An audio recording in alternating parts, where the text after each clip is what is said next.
Hello everyone. So let's discuss today the design based on reliability. The design strategy used to ensure the reliability can fall between two broad extremes. That is, first one is the fail-safe approach, and second one is the one-horse shoe approach. So the fail-safe approach is to identify the weak spot in the system or component and provide some way to monitor that weakness.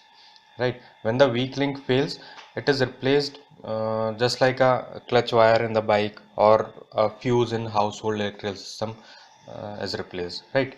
So, and the other type of at the other extreme is what we can term as one horse shoe approach, right? The objective is to design all components to have equal life, so the system will fall apart at the end of its useful lifetime, just as the legendary one horse shoe did. Okay. Frequently, there's another type of approach which is very frequently used. It is known as absolute worst case approach. Okay. In this type of approach, the worst combination of parameters is identified, and the design is based on the premise that all can go wrong at the same time. This is very conservative approach, and it often leads to the over design of the component. Okay. Now there are two major areas of engineering activities to determine the reliability of an engineering system. First, provision of the reliability must be established during the design concept stage, carried out through the detailed design development, and maintained during the many steps in manufacture. Alright, once the system becomes operational, it is imperative that provision be made for its continued maintenance during its service.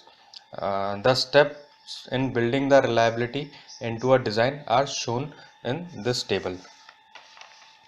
Alright, uh, the process starts at the beginning of conceptual design. Hmm? At the beginning of conceptual design. All right, by clearly laying out the criteria for success of design, estimating the required reliability and the duty cycle, and carefully considering all the factors that make up the service environment. In configuration step of embodiment design, all the physical arrangements of the components can critically affect reliability. In laying out functional block diagrams, consider those areas that strongly influence reliability and prepare the list of parts of each block.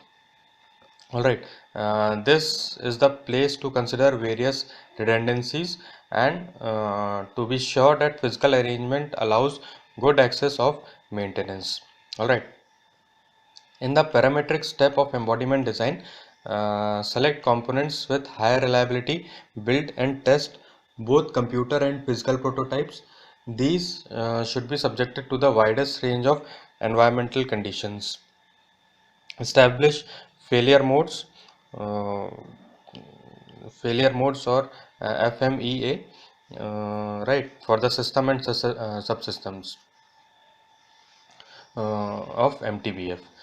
Detailed design is in the place for final revision of specifications for building, testing, and pre-producing the prototypes.